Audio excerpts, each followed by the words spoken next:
വൃത്തി നമ്മുടെ ജീവിതത്തിൽ എപ്പോഴും വേണം. നമ്മൾ ഭാര്യമാര് ഭർത്താക്കന്മാരുടെ ചാരത്തേക്ക് ചെല്ലുമ്പോൾ ചില താത്തന്മാരുണ്ട്, മറ്റേ ഈ മത്തി വെട്ടിയ നൈറ്റി, ആട് വെട്ടിയ നൈറ്റി, രാവിലെ മുതൽ വൈകുന്നേരം വരെ ഡ്രസ് ഇട്ടിട്ടാണ് ഭർത്താവിന് മുമ്പിൽ ചെല്ലണേ.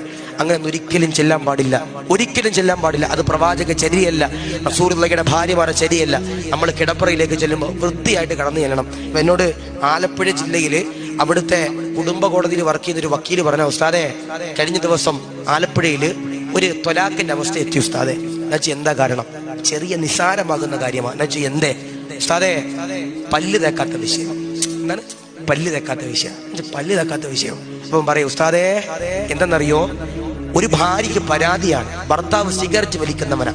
സിഗരറ്റ് വലിച്ചിട്ട് പല്ല് തേക്കാതെ കിടപ്പറയിലേക്ക് കടന്നു ചെല്ലും. എന്നിട്ട് മുത്തം വെക്കാൻ ചെല്ലും. മുത്തം വെക്കാൻ ചെല്ലുമ്പോൾ ഈ മണം ഇങ്ങനെ അടിച്ചടിച്ചടിച്ചടിച്ചടിച്ചടിച്ച് ഈ പെങ്ങൾക്ക് വല്ലാത്ത സങ്കടം, കിടക്കാൻ തോന്നണില്ല. എന്നോടൊരു സഹോദരി പറഞ്ഞു, ഉസ്താദേ കള്ളു കുടിച്ചിട്ടാണ് എന്റെ ഭർത്താവ് എന്റെ ചാരത്തേക്ക് കടന്നു വരുന്നേ.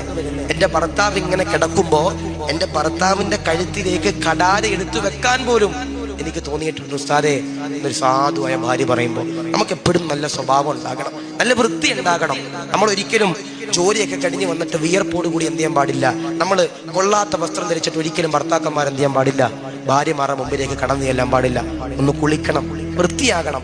അങ്ങനെ കുടുംബജീവിതം അൽഹംദുലില്ലാഹ് സന്തോഷം.